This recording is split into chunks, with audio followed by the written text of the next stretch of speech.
Salut les fermiers, bienvenue sur Cocotte TV. Aujourd'hui, je vous présente un écran de chez Yamaha. Il s'agit du G4380 UHSU, un écran qui se retrouve dans les alentours de 850 € et qui va présenter une dalle en UHD, c'est-à-dire 3840 par 2160 pixels, capable de monter jusqu'à 144 Hz avec un temps de réponse de 0,4 millisecondes. On est sur une dalle VA, donc avec un taux de contraste de 4000 pour 1, donc une dalle relativement intéressante sur le papier, surtout qu'elle porte des HDMI 2.1, 2 notamment, et donc du coup on va pouvoir brancher les consoles next-gen et profiter du VR de cet écran FreeSync. Bien sûr, on a aussi de la HDR, enfin bref, tout un tas de bonnes caractéristiques, donc on va voir dans cette présentation et après plus tard dans un test écrit si l'écran vaut vraiment le coup. Alors comme vous pouvez le voir, devant on a le droit à une dalle plutôt semi-brillante, donc du coup pas terrible pour les reflets. Bref, certains préfèrent, parce que ça rajoute de la richesse aux couleurs apparemment. Moi je préfère vraiment en clairement mat, et là ce n'est pas le cas, donc ça c'est un petit dommage. On a un cadre qui est quand même relativement large. On a en dessous le logo Yamaha ressortant en gris et en dessous la LED d'état qui va ressortir en bleu une fois allumée ou en jaune une fois éteinte. On a la base en dessous en métal et l'écran va être réglable uniquement en inclinaison. Sur ce côté-ci, on a des prises USB avec 2 charges rapides et 2 3.0. Et de l'autre côté, on a tous les boutons de navigation dans l'OSD.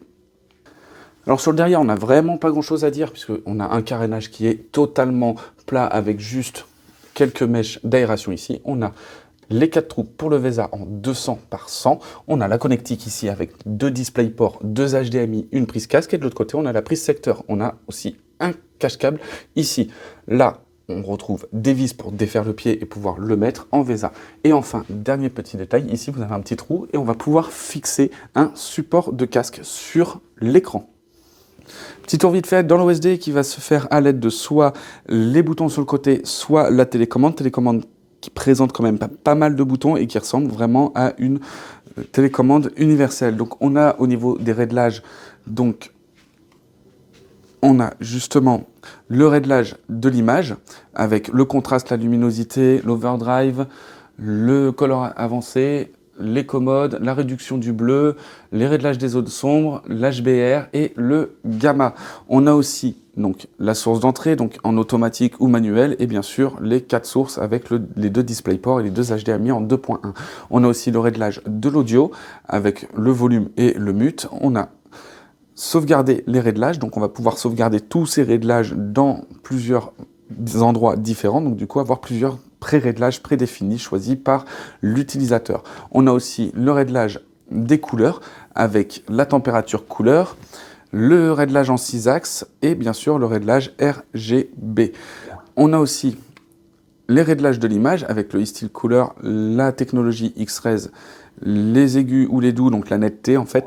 On a aussi l'optimisation du signal HDMI, on a aussi le mode d'affichage direct et le réglage du mode vidéo. On a la langue, donc avec le français, la configuration de l'OSD, donc avec la position, le délai d'affichage de l'OSD. On a aussi le logo d'ouverture. Il faut savoir que l'écran, quand on l'allume, affiche une image blanche, donc ça pète un petit peu les yeux.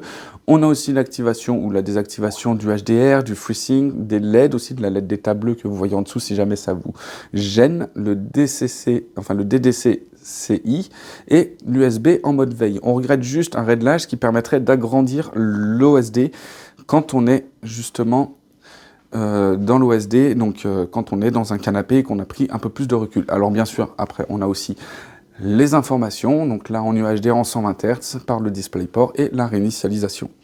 Et voilà en ce qui concerne la présentation de ce G4380 UHSU, un écran qui se retrouve dans les alentours de 850 €. Et pour 850 €, on trouve que de l'UHD en 43 pouces avec du 144 Hz en FreeSync, c'est plutôt pas mal.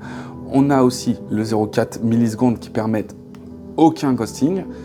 Et petit point noir, il n'y a pas de G-Sync compatible. Donc ça c'est un petit peu dommage, on aimerait bien qu'il soit validé pour être sûr d'avoir aussi avec les utilisateurs de carte Nvidia.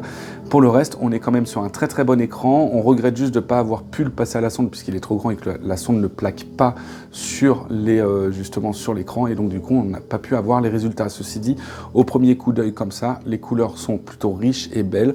Là on est sans HDR et c'est déjà plutôt pas mal. On se retrouve pour une prochaine vidéo, à très bientôt.